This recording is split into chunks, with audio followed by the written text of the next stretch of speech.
আজকে হয়েছে আমাদের ঘুগনি। না না ওরা বৃষ্টি করবো তোমরা মাংস করে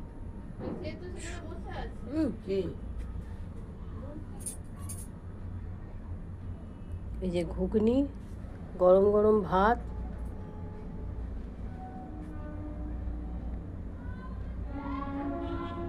আর তার সাথে এই যে কষা চিকেন।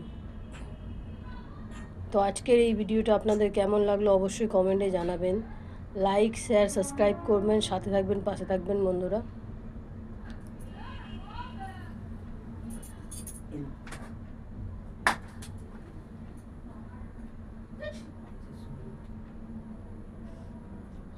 আর এই দুটো জিনিসের সঙ্গে আর একটা জিনিস আছে, যেটা ভাতও আছে, আর এই যে রুটি হবে ঘুগনি আর কষা চিকেনের সঙ্গে খাওয়ার জন্যে। তো ভাত রুটি দু রকমই হয়েছে। তো এই ভিডিওটা আপনাদের কেমন লাগলো অবশ্যই কমেন্টে জানাবেন। লাইক, শেয়ার, সাবস্ক্রাইব করবেন, সাথে থাকবেন, পাশে থাকবেন বন্ধুরা।